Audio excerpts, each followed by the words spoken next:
Section86.com. We're changing the world of podcasting one show at a time. 86 Productions. Take what you wanna take. Don't leave me here. Lasting leap years ever. Your fear of the one and only love.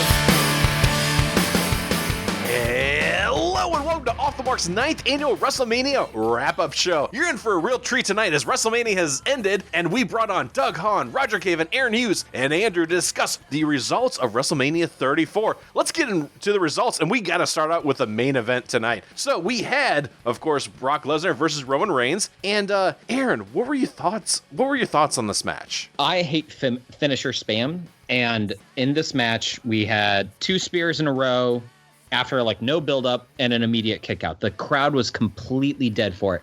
And then Brock Lesnar did 2 F5s, or I think it was 3 F5s, an F5 onto the table, and then a 4th one in the ring, and Roman still kicked out. And then after the whole blood happened, which was really cool. Actually, that's where when I got into the match, he did another F5, and I was like, this is stupid. This is beyond stupid.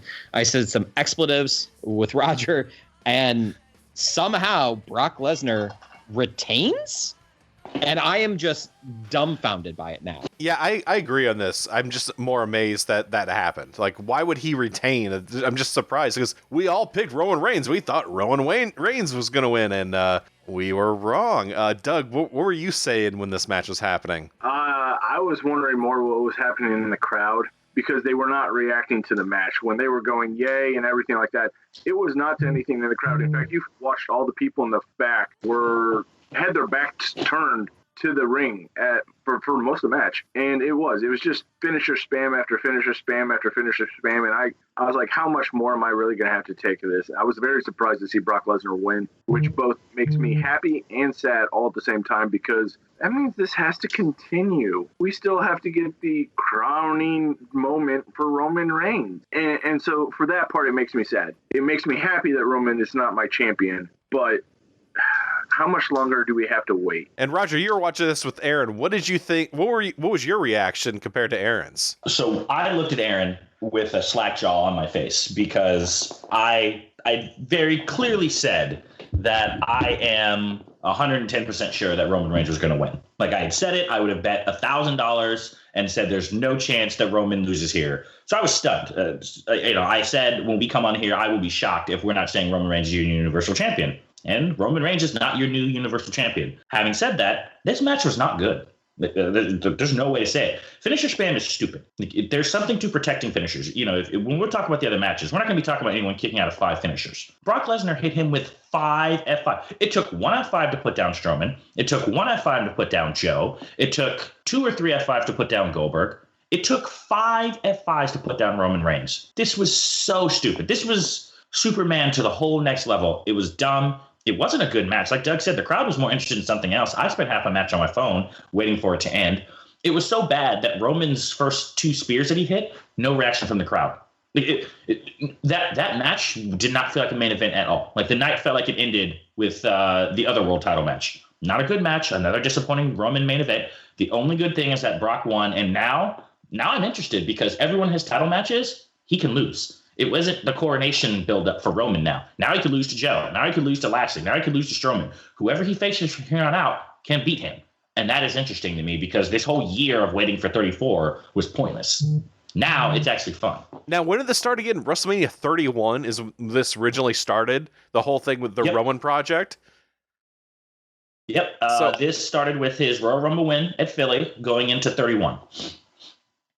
So finally someone got into Vince's head and said, hey, by the way, no one likes him. Just go ahead. Well, I think the big question here, though, is what are they going to do with Roman? Roman, as Roger said, $1,000 we would have bet on. Like I would have put $1,000 on this. There's no way that Roman is not going to go over. So he didn't go over. What does he do tomorrow night? What is he going to do for the next month and the month after that? And I honestly have no clue. Like this is one of the very first times I can say I have no idea what they are going to do with Roman Reigns. Doug, do you have any insight or any idea what they might do? Not just rumors, but if you're booking this, where do you go?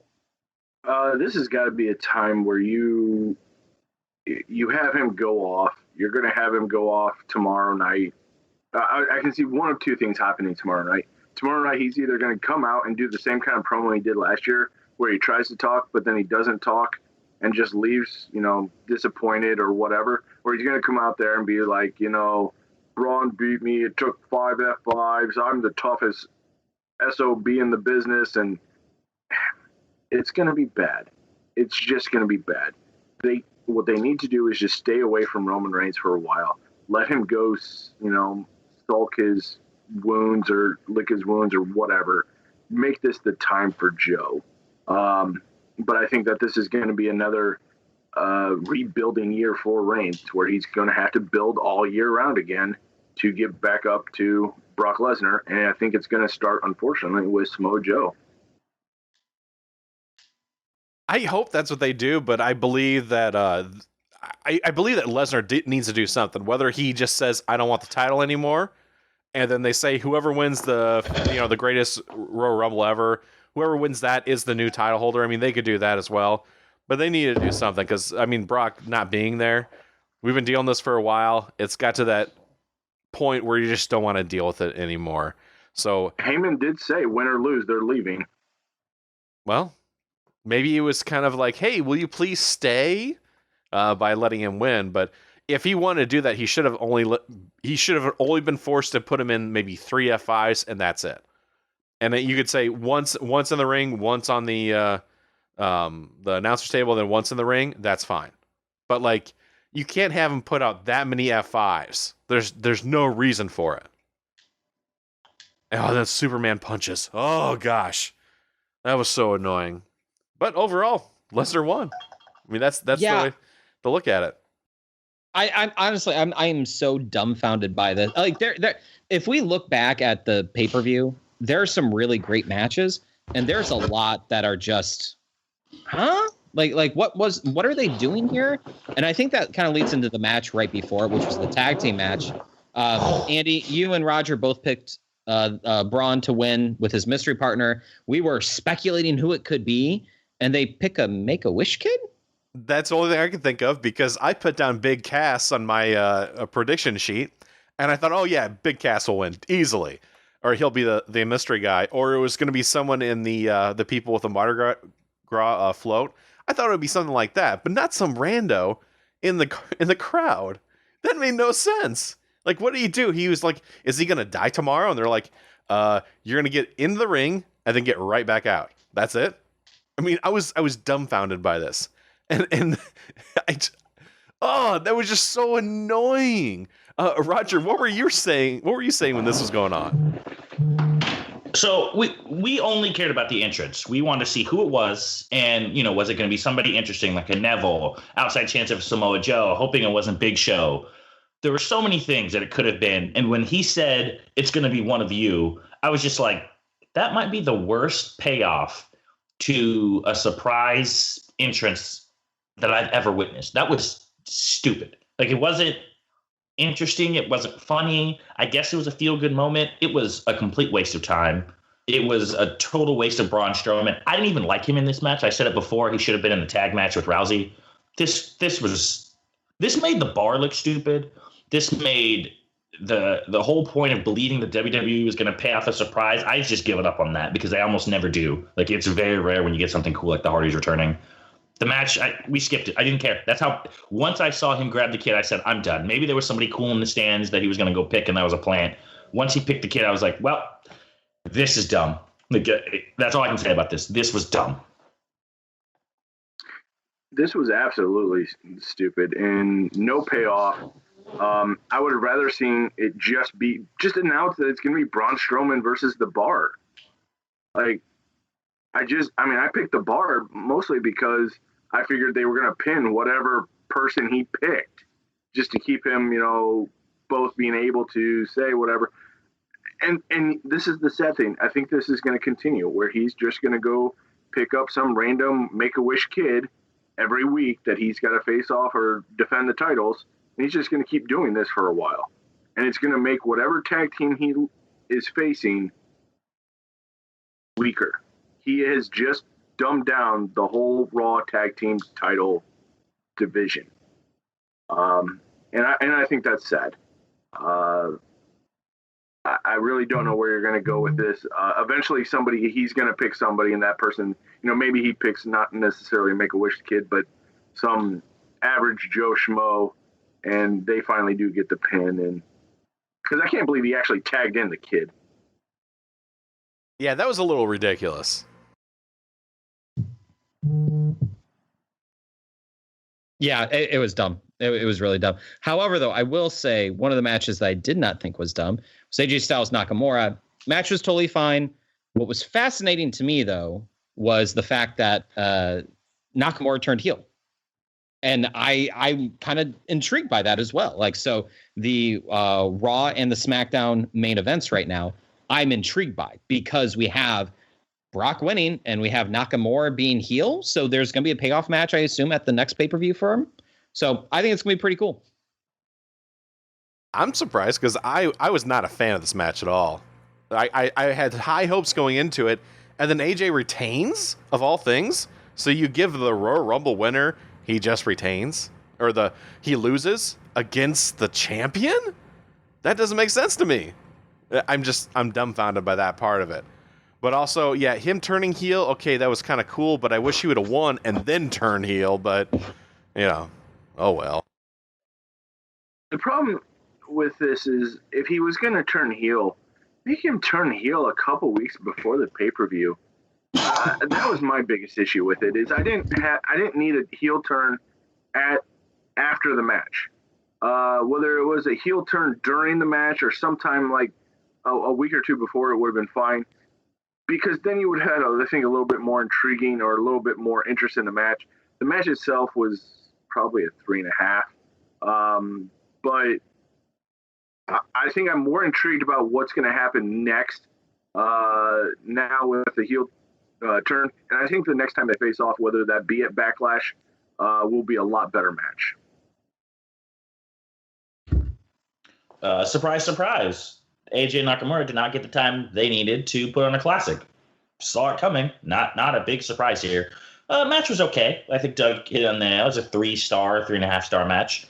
I will say one thing that was interesting is that, unlike the main event, this took one Styles Clash. One phenomenal forearm. There was one Styles Clash. I think he hit a Kinshasa to the back of the head, but the finishers weren't spammed. Like, the Styles Clash looked special. Nakamura doesn't look weak that he didn't have to take 4 Styles Clashes. It was fine. One thing that was interesting, I guess, is that right after he lost, and they were kind of doing the whole always ceremoniously bowing down to him, me and Aaron looked and he said, okay, well, Nakamura has lost now 3 times for the title. What are they realistically going to do with him? Pretty much right before he hit AJ in the nuts. So it does make sense that Nakamura decided to go heel, and he's frustrated. I think they'd be smart not to do the immediate rematch. I think you should do the rematch probably at Money in the Bank. Give it a little bit of time. But I like the move. I think Shinsuke going vicious is better than Shinsuke the rock star. I mean, that was always stupid to me. The artist, all that crap. Let him be the vicious, angry guy. And they need a top heel. With their top heel right now is Jinder, Rusev. I mean, it's just, they don't have anyone. So Shinsuke going heel is a good move. They need to get one of those 40-minute matches in, because this was like the opening salvo to a fight. This was not the classic that we know they're capable of, because, I don't want this to be AJ Kevin Owens from the summer where we keep talking about how the matches should be better. I want them to finally put on the match I want to see. So let's hope they get the time necessary. I doubt that'll happen now, since they combine Raw and SmackDown on the same pay-per-view, so I don't think that'll ever happen now. It sucks. But, oh well, so let's move on to Nia Jax versus Alexa Bliss. This match, I thought it served its purpose. Nia Jax wins. Doug, your thoughts on the match? Exactly that. It served its purpose. I think this match could have been a lot shorter. I like that they gave it a little bit of offense to Alexa Bliss, but you never felt like she was going to win, so why not cut it down a little bit shorter? The only reason it should have gone this long was if there was going to be a cash-in, but Aaron, was there a cash-in? It was not, and I gotta say, I was very upset. We were waiting for it. The match itself, we weren't interested in. It was way too long, like you said, Doug. I said before, this match didn't even need to happen on WrestleMania, but I just sat there. I was like, Carmella's got to cash in. It's a good way to do things, especially when the expectation is Asuka wins. I thought, oh, they're going to do Carmella cash in. It'd be kind of a way to make things special. Nope, they didn't. So I think the less said about this match, the better. This match sucked. It was boring. Alexa never realistically had a chance to win. If the match went 10 minutes, it went 9 minutes too long. This was boring. The only thing I was interested in to see is if Carmella cashed in. Then besides, this match was too large. Alexa doesn't have the moveset to carry this to be good. Naya's moveset sucks. Like, she's just not interesting as a powerhouse wrestler because she doesn't do any impressive looking moves. I mean, her finisher is a boring Samoan drop. I don't care. Carmella should have cashed in here. She didn't. Let's be done with it. All right, next match we had was Daniel Bryan versus Shane McMahon taking on Kevin Owens and Sami Zayn. And this match was interesting. How they set this thing up is because before the match even happened, they took Daniel Bryan out. And I thought that was intriguing that they did that. So match went 15 minutes, but Daniel Bryan gets Sami Zayn to tap to the yes lock. Now, Roger, was this what you guys wanted to happen, or do you think they needed more time? So they had the right amount of time. The problem was taking Daniel Bryan out of the match early made the match pointless. Like, nobody believed the match was going to end before Daniel Bryan got in. So all of the pinfalls and false finishes they did. I mean, I think Sami at one point hit the haluva kick, and the crowd didn't pop at all. Because he's not going to beat him before Daniel gets in the match. So you didn't have to do that spot. I get what they were going for. But again, Kevin Owens and Sami Zayn shouldn't have to sneak attack to beat Shane McMahon and Daniel Bryan. Daniel Bryan is like the 1, and then Kevin Owens and Sami Zayn are the 2, 3, and then Shane McMahon is a clear 4, which means they had the advantage logically. It match was fine. I'm disappointed that Kevin and Sami now have to go to Raw because they're screwed. But it was fine. I was happy to see Bryan back. Once he's in better ring shape, I think he's going to be capable. And he was not bad here at all. I just think that he was a little rusty. I don't think he messed anything up, but you can see that, it takes a little bit of time. So I'm happy to see him back. I hope he's one of the main guys on SmackDown. The match itself was what I expected. It just, one of those things, like, don't go for it. The same thing I said with Lesnar and Reigns, right? Don't go for pinfalls where it's obvious the match isn't going to end. Just continue to beat down. Or don't even jump Bryan before the match and just isolate Shane. That would have been fine. Yeah, and I think one of the things, too, about this match when we were watching it is when Shane McMahon was in the ring and Daniel Bryan gets in, everyone is going nuts. Shane looks over at Daniel Bryan and was shocked. You can see it on his face because he has not heard a pop like that. And since probably the night that he returned after being gone for 7 years or so. So, I echo Roger's thoughts. It was a fun match. It was fine for what it needed to be. I'm interested in the storyline moving forward, and they can go a lot of different places. Hopefully they go to the right ones. I was expecting a little bit more out of the storyline purpose of this. I was the only one that picked KO and Sami, mostly because I think they need to stay on SmackDown. Especially Sami, but I needed something else. I needed a heel turn, Shane on to turn on Daniel, or Daniel to turn on Shane. I was just expecting a little bit more, and when it didn't happen, I really thought it was going to be Shane that was going to turn on Daniel. But when Daniel went down right away, I was kind of hoping that this would be the Daniel Bryan turn, but it didn't happen, and I guess I'm just a little disappointed in it because it seemed almost too predictable, I think. You knew Daniel Bryan coming back for his first match, but he works as the underdog. What better way to keep that underdog and that wanting of him to do better or overcome than have him lose his first match back? But it is what it is, and we'll just go on. All right, does anyone care about the Taker taking on John Cena in a 3-minute match? Does anyone care? Doug, do you care about this match? The only thing I cared about is it made my prediction wrong. I care in the instance that we live in a world where John Cena got squashed at WrestleMania in 4 minutes. Like, go back in time to WrestleMania 23 and try to convince me that John Cena is going to get squashed in a 4-minute match. I would slap you in the face and say you need to get committed. Because that's ridiculous. That would be like Roman Reigns getting squashed in 4 minutes in 10 years. Like, you think Triple H is going to get, I mean, I guess he did get squashed, but he wasn't a big star when he got squashed by Warrior. I mean, it's just the absurdity of this entire thing this was dumb. Again, this was really stupid. A non-advertised match, but we knew it was going to happen. I mean, the Elias spot was fantastic. That was, God, he got some great heat. Thought it was a fun little segment. And then when Taker came out, it's just like, oh. And then he just buried him. Like, Cena hit what? One backdrop? That's it? Really? Really? This was stupid. Aaron has no words. So let's move on to the triple threat tag match, which was another short match. Of course, the Bludgeon Brothers, they did defeat the Usos and the New Day, which I'm really shocked about this match. But yeah, it happened. Aaron, did you really think that they were going to come out on top? Well, maybe I'm wrong, but my understanding was it was a TLC. I know that you guys had mentioned it. I'm pretty sure I heard them say it was a TLC as well, and maybe I'm misremembering. But that's one of the reasons I picked the Usos, and also I felt they deserved it. Knowing it was a regular match, I would have picked Bludgeon Brothers, but this match deserved an additional 5 to 10 minutes. They should have taken it from the Rousey match, which I'm sure everyone's going to agree on. 10 minutes too long. They should have cut time from that. The match itself was fine, but it sucks because I'm more interested now in the singles match that they're going to have at Backlash between the Usos and Bludgeon Brothers, assuming they have the proper time. I agree with Aaron. We all thought this was TLC. In fact, it was what happened was they had mentioned, not on the network, but everybody who has the app got a alert that this match was going to be TLC. And for whatever reason, they decided not to make this TLC. Had that, I would have picked the Bludgeon Brothers thinking it was a normal match. This was a silly match too.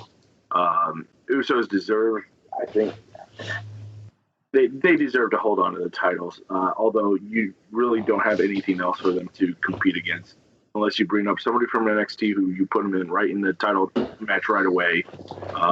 There was nowhere else to go with the Usos, so I had no problem with the Bludgeon Brothers winning. Now they can run through the entire division until probably AOP comes up. God, I feel like I've said this a lot tonight, but this was stupid. For one, why would you reveal that it was a TLC and then just randomly change that? So that was weird. I would have changed my prediction to the Bludgeon Brothers if I knew it was going to be a normal tag. Two, this match was really a squash. Like, the Bludgeon Brothers pretty much dominated from the opening bell and just made the other 5 guys look inferior. I don't know. It fell flat. The Usos worked their butt off. I feel like New Day didn't hit any of their spots. Like, they just got destroyed. Yeah, I mean, good for Harper to get a win. I really like Luke Harper, but this was weird and not what I expected at all. So, yeah, like Doug said, I kind of thought the Revival were going to get switched over to SmackDown and maybe the Usos versus Revival could go at it. That could have been a really fun trilogy, but that's not the plan. So let's see what Bludgeon Brothers do from here. I made a mistake. I should have picked Rowan to win after he had to put over that jobber at WrestleMania 32. We should have known that he was going to win this match. That jobber being the most electrifying man in all of entertainment? Yeah, that jobber. That jobber.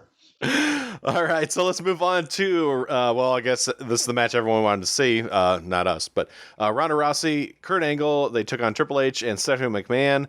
This match went 20 minutes. I think that was way too long. Overall, I mean, Ronda won, of course. Her and Angle won. Angle, I felt bad because I thought he looked really weak in the match, and you could tell he was dragging the entire time.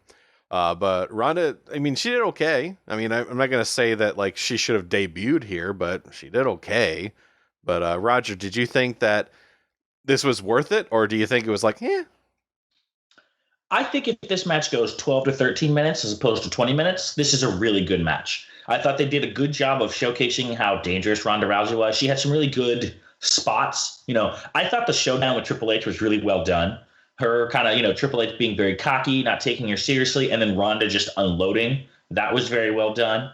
They had a couple of false finishes, and at both times, me and Aaron were like, oh, Hunter's going to win here. So they did a good job of building the idea that Hunter could still put himself over. My only real small gripe with the match is that former UFC Women's Champion Ronda Rousey should not struggle to put barely even qualified as a part-time wrestler, Stephanie McMahon, in a freaking armbar.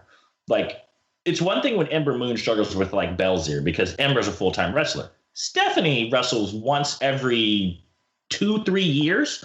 Ronda should have snapped that armbar on in 3 seconds and broke her arm. So the idea that Stephanie was able to fight out was classic overpowered McMahon, but much like Shane looking like he can hang with the top guys or Vince being able to hang with the top guys. Stephanie should have tapped out instantly. Having said that, match wasn't as bad as I thought. Ronda looked better than I thought. There was a couple, minor botches. Angle looks exactly the way I thought Angle was going to look, which is gas and way past his prime. I don't want to see him wrestling anymore. I remember the old Kurt Angle. He can't wrestle to that standard anymore. I don't think he should have been in this match. It should have been Strowman. But, Ronda's the future of the division. I hope she improves on her mic work. I hope they turn her character, and I hope they fix her music. But as far as her in-ring, I think she reminds me a lot of Ken Shamrock, and that's a good thing. She's definitely athletic, and she can go. She's just got to polish it up a little bit. I was very surprised by Ronda. I think she did a great job in this match. But like Roger said, this should have been about a 10-minute match, and 9 of that minute should have been Triple H versus Kurt Angle. This should have been, if they're going to start it off. I had no problem with how it started off with Stephanie getting some cheap shots in and then running back. That was fine.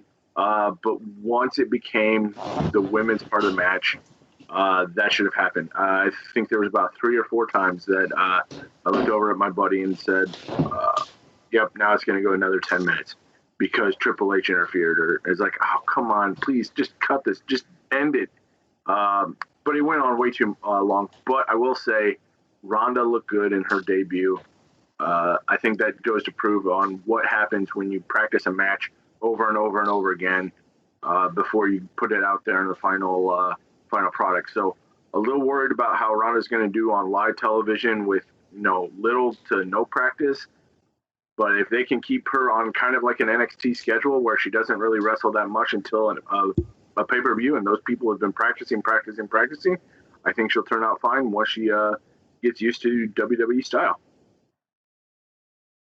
This match was 21 minutes long. It was the longest match of the night, and it was unnecessary. When you look at the Bludgeon Brothers match, which was less than 6 minutes, they could have used a few extra minutes. The Nia Jax Alexa Bliss match was over 10 minutes. Take a few minutes off there. And I think it just goes to show that some of the pacing, you got to look at it and read the crowd. And I think the crowd was interested enough. But when you had the false finishes weren't good false finishes. They were, wait, what? Oh, I guess we're still going to go sort of finishes. But I agree with everyone else's points. I think it was good for what it was, but it was 10 minutes too long. All right, now let's move on to Roger's favorite match of the night. We had Jinder defeat RKO, Bobby Roode, and Rusev Day. Roger, I want your thoughts on this match. I'm not as furious as the night that he won the World Heavyweight Championship because Jinder, being the U.S. champion, works with his stupid anti-American gimmick. But of the 4 people, he is by far the least over. Why? What do they see in this guy besides the steroids? Like, I don't get it. He's not over with the crowd the way Rusev is. He's not a better heel than Bobby Roode. He's not even Randy Orton. I hope Doug's prediction about them swapping the titles is right, because Jinder on Raw with Sunil makes sense, because Sunil can work in the Cruiserweight division. Jinder can be run over by Roman. Seth Rollins can come over to SmackDown with the IC title. It can be the Work Rate Championship. Fantastic. Match was okay. Jinder winning was weird. Rusev was obviously put in there just to take the pinfall. Match was okay. Why Jinder? Just I don't get it. I never will. I never will understand what they see in him. Vince loves him, so we'll see him over on Raw. Doug, did you think that this was going to happen? Like, you did make this prediction they were going to swap titles. Do you think this is the right move in this case? No, because I still think you needed to have Rusev be the one that swapped the title over, because you need to bring him to the light. He is right now, I would say, he's definitely over. He needs to have a spotlight. This actually infuriated me. The only reason, I have no reason for why Jinder won. The only reason he's still on there is, and what we have determined is, they only drug test the WWE talent. And since Jinder has none, he can't be subjected to the test. That is line of the year. Okay. Good night, folks. That was fun. We're done. I mean, can Bow you save down those to for the end, Doug. Doug? Come on. We got to go out on a high note. I agree with all your thoughts, Doug. I really hope you are right with the title switch. Andy, I cannot believe you got this pick right. We were all shocked when we saw this. And I agree with Doug. Rusev should have won here. Even though I picked Rude, I think Rusev would have been the one to win. But the thing I want to ask you, Doug, that we have to get to is Charlotte and Asuka. The other three of us, we all picked Asuka to win, to have her streak continue. My prediction really was that she was not going to just win. She was going to continue for a full year. She was going to hold the title, like make it really, really special. But you picked Charlotte. And I know you said on the podcast, you were like, oh, yeah, a streak's got in, might as well end at WrestleMania. But the streak, even though it started in NXT and on the main roster, it's only a few months old. So what was your thoughts going into this to pick Charlotte to end the streak? It really came down to who is the person most qualified to end the streak. And if it wasn't Charlotte versus Asuka at WrestleMania, I would have picked Asuka. The only person that I felt was qualified enough to beat Asuka's streak and end the run was Charlotte. I didn't think you were going to give it to a Sasha or Bailey or anybody like that. You have to give it to your legit queen of the division, your number one person, and that's Charlotte. If it would have been a SummerSlam match, like I said, if it would have been anybody else but Charlotte, I would have picked Asuka. Until they went to this route, it's like this is the only thing that makes sense. Charlotte ends it, and at WrestleMania, what a bigger moment! I have no problem, and I have no doubt that if they were to fight at Backlash, if we just flat out see all the title matches at Backlash versus the same people, I would then predict Asuka to win.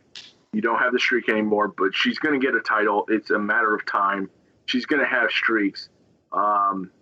And she might even start another streak again until Charlotte can face her again. And then you still have another, I don't know, whatever you want to do it. But it just felt like the right time. So for the second time, I've called Carmella to cash in, and she has not. So that surprised me. And having said that, I agree with Doug. Like, Asuka's streak did have to end, and there is no one more qualified than Charlotte. It stands one person, and that was what my concern / thought process was that they're going to build this streak up for another year, and then Ronda Rousey, who's obviously their golden girl, was going to beat Asuka. So I'm happy that Charlotte did it because, again, Charlotte has been proven to be, the top women's wrestler in the company over the last 2 to 3 years. So I have no problem with her ending the streak. I was a little surprised that they did it so cleanly with the tap.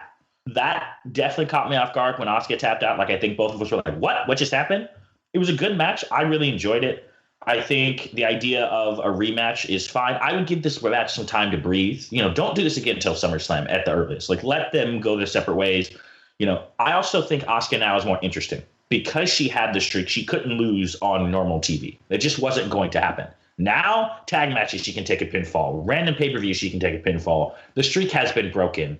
Now let's see where you can really go with Asuka. And maybe we see a meaner Asuka. Maybe we see a more vicious Asuka. Who knows? But there's so many different directions they can go in her character. I think this was really well done. I'm interested to see who Charlotte faces going forward because she's beaten everyone, which kind of leaves Carmella at this point.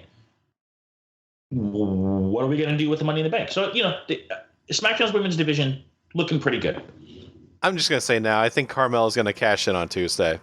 I just have a feeling that's what they're going to end up doing because then that'll make sense because I wouldn't be surprised seeing Asuka come over, beat the crap out of Charlotte, and then have it at that time. But, Before we go on, there's an idea that someone pointed out. They redid the Money in the Bank match. So technically, Carmella's contract does not end at Money in the Bank.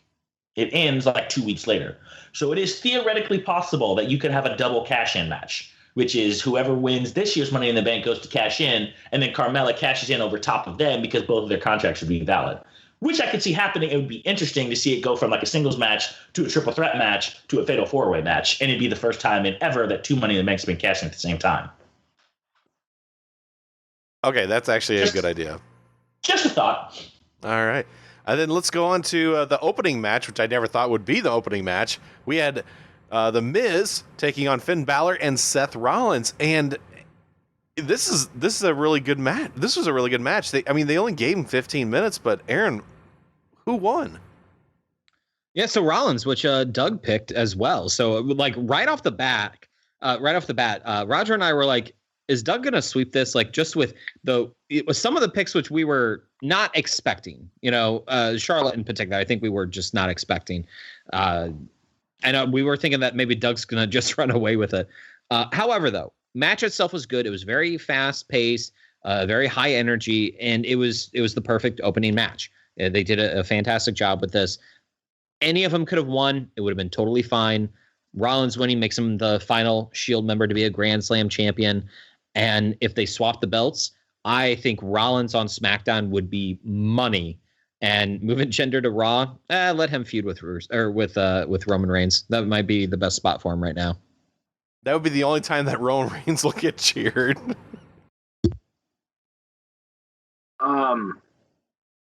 This made sense to me the most because of the fact that you had Rollins, just everything that he's done recently.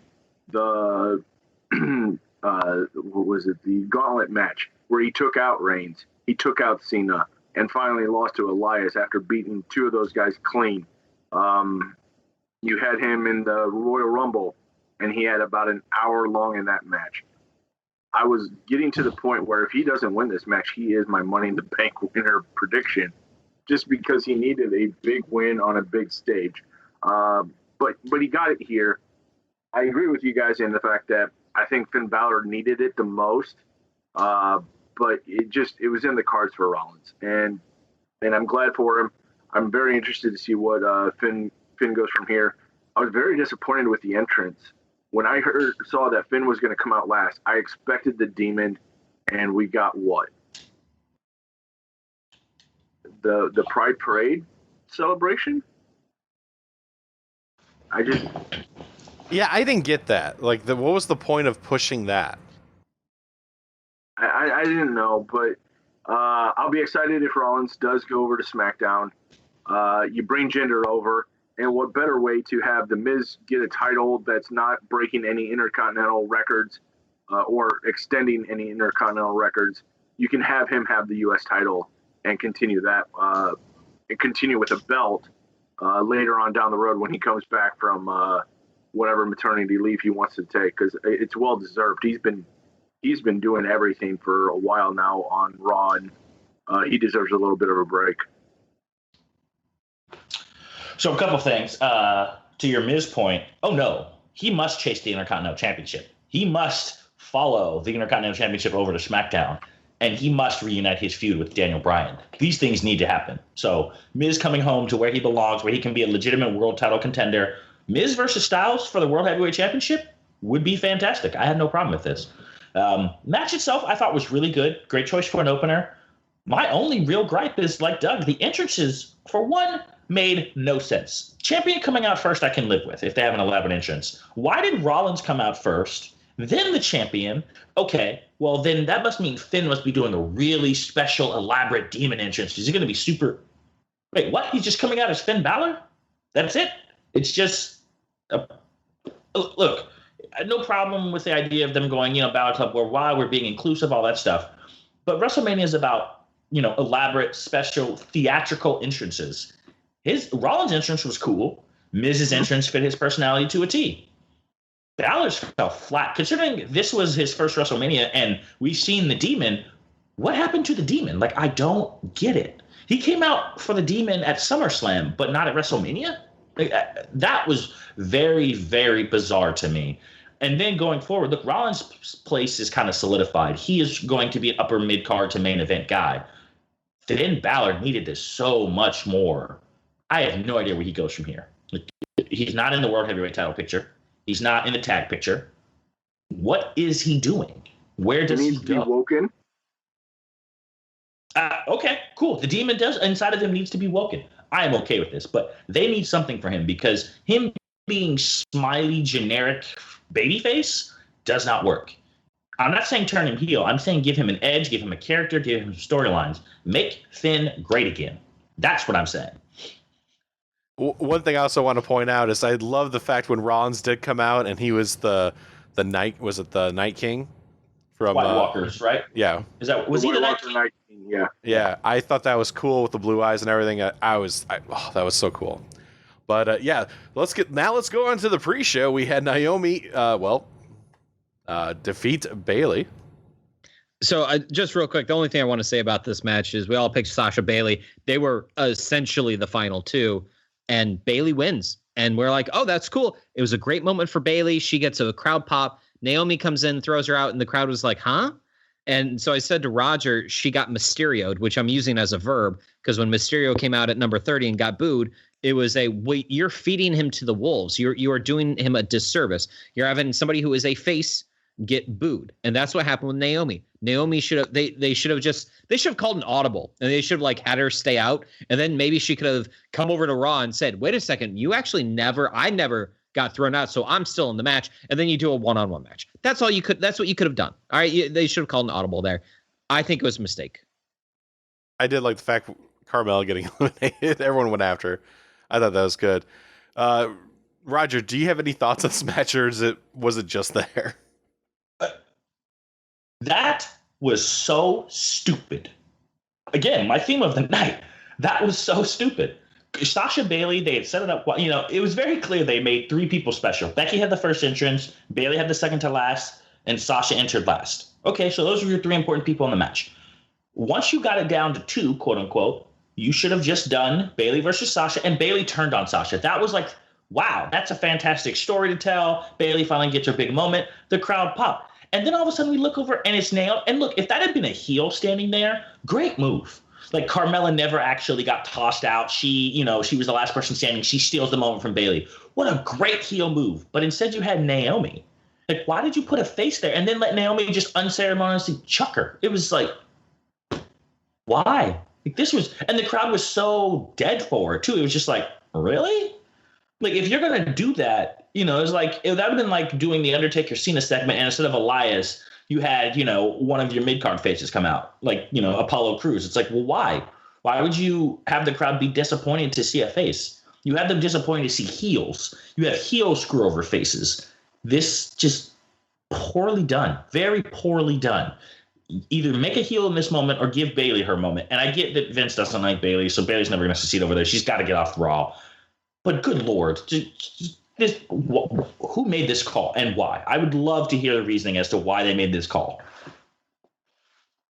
The only reason you make this call is because everybody was predicting it to be Sasha Bailey. And I really got to think that the only reason they picked Naomi was just that aspect of, we got to throw somebody that's not predictable in this to win this. The problem I had with it was when they showed Becky getting eliminated, who was on the outside laying on the ground also? That's right, Naomi. And just like I didn't like at the Royal Rumble, where all the women are on the outside and you don't know who's been eliminated, that's what happened in this match. Half of the time, half of the women are laying on the outside, and you didn't know who went over the top rope, and you don't know who went through a middle rope. And so when it came into it being Naomi out there, I was like, no, she got eliminated when Becky Lynch got eliminated. What is wrong with this picture? I don't understand. And it kind of ruined the whole thing for me. I couldn't get behind it. I don't understand why you would pick Naomi to be your first women Battle Royal winner. Again, I think this is a great moment.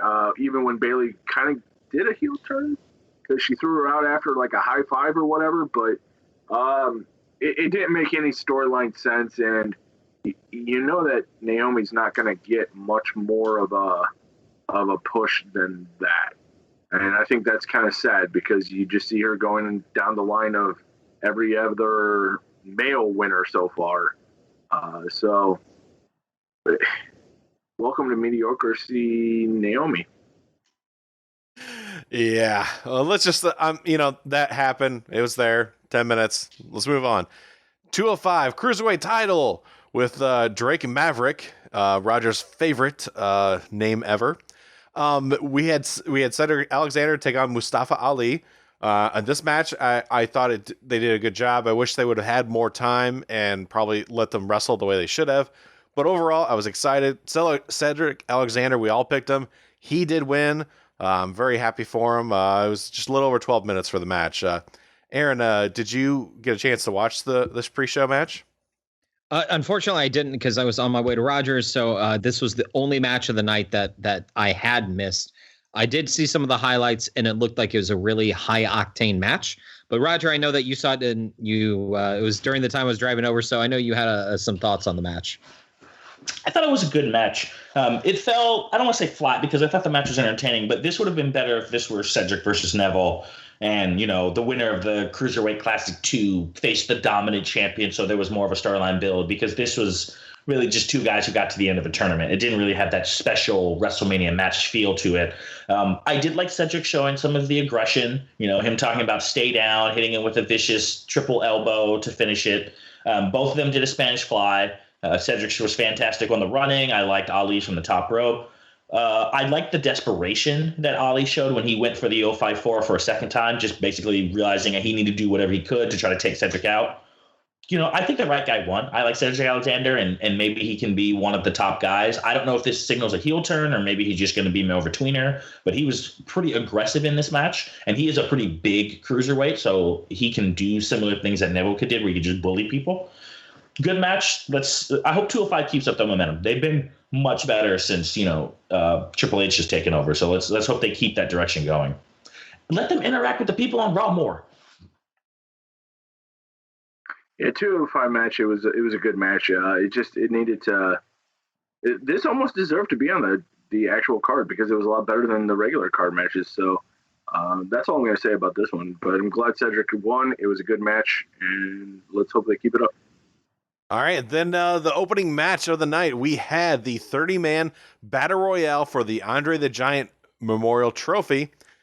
This one was an interesting one because I didn't think the guy who won was going to win. And, Doug, who won this match? This one went to Matt Hardy because I don't even think the timekeeper or anybody knew what happened. Bray Wyatt came out and helped out Matt Hardy and threw out Baron Corbin. And then they stared down for a little bit, and then they played the music and the bell rang. So kind of confusing. Kind of. Does anybody know what's going on? No, it's the pre-show. Don't worry about it. No one's watching. I called it. I said Matt Hardy was going to win. I liked it. I thought that was really well done in the sense of they made Kane look like a threat. They had Dolph Ziggler basically trying his best to be a poor man Shawn Michaels, and he failed, much like he always does at trying to be Shawn Michaels. Terrible super kicks, terrible Rumble elimination style spots, and finally he got tossed. I thought it was a cool little callback to have Corbin toss Kane out, similar to what he did at 32. Mojo Rawley just hitting Zack Ryder with a pounce. That was interesting.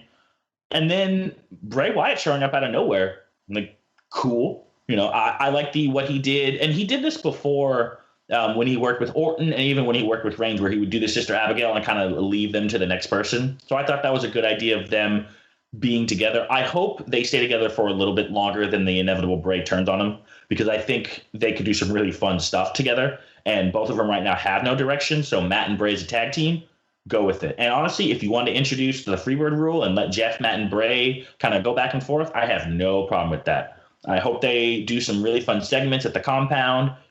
Let Bray's wacky character and Matt wacky character you need some things to fill Raw anyway. Let them work together for quite some time. Yeah, I echo everyone's thoughts so far. I think actually I will say this is the perfect pre-show match now. It should be legends who win it. And so Matt Hardy winning it this year is fine. We look back at some previous winners that probably shouldn't have won. I will say, though, now looking at this, I don't think we need 2 battle royals every year. Like the women's one. Maybe you move that to SummerSlam, make it special so that way the SummerSlam, it's the women's SummerSlam battle royal. That might be something WWE does. But anyway, moving on. All right, let's thank our sponsor, HostGator. Are you a blogger or podcaster? Or are you just not happy with your web host? You need to check out HostGator.com. You're going to find web hosting made easy and affordable. HostGator offers unlimited disk space, unlimited bandwidth, one-click script installs with a free site builder, hands down the best control panel out there. Stop by today and try a free demo to see how easy it is. And if you use special coupon code off the mark, you'll save 40% off your web hosting packages. So what do you got to lose? Check out HostGator.com and take a bite out of our web hosting costs. Also, make sure you check out Section 86's Off the Mark page and click on the banner at the top to say big on ironsfromwshop.com. So, Doug, overall, what did you think about WrestleMania this year? So I think I went in with an expectation of about a 6 or 7 or so, 6.5. And I think I leave with a 5. And that's because of Brock Lesnar winning. So because it was a good ending, I think it went up a little bit higher than what it was going to be. But it went too long. I watched from 4 o'clock until it ended at 11 o'clock. And by the time of it, I'm just done. The crowd seemed out of it for the most part. It didn't seem like a hot crowd, a normal WrestleMania crowd. So if they're not getting into it and they paid all that money to go, why should I get into it when I'm sitting at home in comfort, but also sitting for 7 hours? I had expectations that this could have been one of those special cards. This could have been X7. This could have been 19. This could have been even maybe what 24 was. And it fell short of that just because there were some poor decisions. Like there were too many stupid moments that didn't need to be there, whether it was Strowman or that terrible Raw women's match, or, having just decisions of Roman Reigns being booked to the high heavens as the modern day Hulk Hogan and kicking out of 5 F5s. But there were some good things. Like, I don't want to be completely down this Mania. Brock Lesnar retained. And against literally all odds, Brock walked out champion. You had some pretty fun matches earlier in the night. You saw the streak end. You had a good AJ Nakamura. Not a great one, a good one. I'd probably give this around a 6, 6.5. The match between Lesnar and Reigns sucked. 31 was a much better match. Not even factoring in Seth Rollins' part from the point the match starts to the point the music hits for Rollins. That match bell to Rollins was better. This ending was fine because Brock stood tall. Other than that, nothing about the match that I really care about anymore. So I went in with a 7 for my expectation. I would say it's probably a 6 in my opinion. It's long, and I've harped on that, for a number of years now. So I'm not going to harp on it anymore about that. But some of the matches also, I felt the pacing was a little off. How they started the show was kind of interesting too. I felt like the Asuka Charlotte match probably later on the card. Triple H Ronda should have been a lot shorter. I'm very surprised at the ending. It's not what I expected, but it wasn't the good ending of 31. If you look at 31, the card as a whole, it's not that great of a WrestleMania, but the ending was so spectacular, and it's something that we have not seen in a long time. And Michael Cole had an amazing call by calling it the heist of the century. That was fantastic. This one, it just was like, Roger and I both were stunned at this. I mean, we were flabbergasted, but we were also like, well, now what? And it like a little bit of like, and a little bit of intrigue. So that's why I'm saying probably a 6 out of 10 for me. So it's not terrible. It's better than last year's. It's one that I would have been very happy to have seen it live, but at the same time, I also would have been starting to get a little, maybe I need a cup of coffee right now. Maybe I need an energy drink or something. But all in all, it was a good WrestleMania. Better than 31, probably not. Better than 32 and 33. Yeah, I'd say so. And I wanted to say that I thought the overall, okay, so you're talking 4 p.m. Central Time all the way to, I think it was like 11:30. So you're talking 7.5 hours of wrestling. At some point, you just need to, that's too much. And also, we've been saying it, everyone has said it, pacing. Pacing is key. You can't have Ronda go 20 minutes. I would even say knock 5 minutes off that match, and I would have been better with it. But I thought some of the matches, they were rushed so much. But overall, I think I'm okay with the 6 out of 10 still that I predicted. Maybe even a 5.5 out of 10. But overall, I was really excited. I was actually, well, I can't say I was excited. I was actually kind of disappointed because I actually did have some high hopes going in. But, the RKO, where he gave everyone RKOs, I was actually excited about that part. And there's a couple. Didn't he give Rusev an RKO DDT? Because I'm pretty sure Rusev sold that and he took it like a spike. Mhm. Yes, he did. Yes, so he tried to murder Rusev on Rusev Day. Like, seriously, it was Rusev Day, man. And of course, I think that if we would have been there, I saw that a lot of people left. Roger, do you think we would have left that early like we did it in Dallas? Or would you have been standing and pointing and laughing at Roman? I don't know if we would have left. I think it would have been one of those ones where we would have been doing like everybody else, where we would have been watching the crowd probably play with a beach ball or doing chants for NXT guys. One of the things that you notice, and we'll talk about this probably on the next show more, is that if you look at NXT last night and you look at how well that card was put together and the pacing, and each match was special, each match had a feud going in or it meant something, you saw how a WrestleMania type card looked. And that one exceeded my high expectations.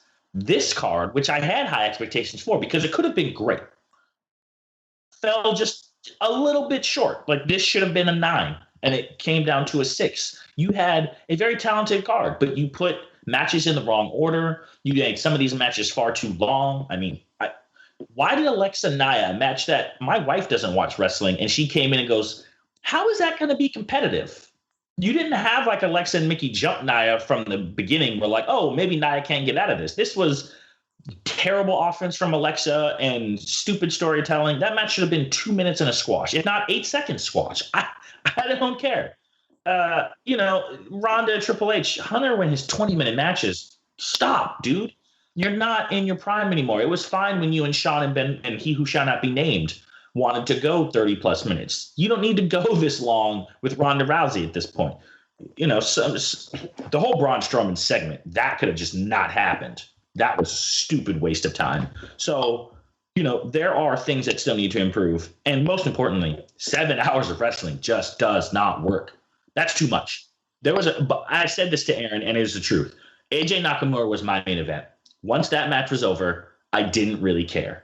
Obviously, the Brock shocking victory was weird, and that definitely caught me off guard. We were slack-jawed, but really, my interest level ended the moment the AJ Nakamura match / angle was finished, because I just didn't care. Yeah, but yep. So it's another WrestleMania, another our 9th annual show that we've done 9 years in a row. And if you want to know what you thought about NXT, we will talk about that on the next show. Wait, before we go, what's the pick count? Because we have a championship that needs to be talked about. I almost forgot about this. So with 4 out of 13 right, we have Aaron. With 6 out of 13 right, we have Doug. And tied for 7 out of 13, we have Roger and Andrew. So that means you now join me as the reigning, defending, undisputed WrestleMania weekend picks champions, giving me a three-time championship victory. Yes, yeah, I'm excited. Not as excited as Nicholas was, I guess, but anyways. Are we including NXT? We will talk about NXT on next show. And no, I mean in the pick'ems. Oh, because if so, well, we're only talking WrestleMania. We're only talking WrestleMania. Okay. All right, so we'll talk about NXT on the next show. We will have some that'll be our weekly topic. I'm pretty sure everyone's going to enjoy that. So that's all the time we have for this WrestleMania special. If you're into the Twitter, you can follow the show at OffTheMark86. I want to thank 86 Productions for hosting and editing the podcast, and I want to thank all of our listeners for taking the time to download and listen to the show. And for Roger Cave, Doug Hahn, and Aaron Hughes, I am Andrew Hughes, and until next time, we'll see you in the ring.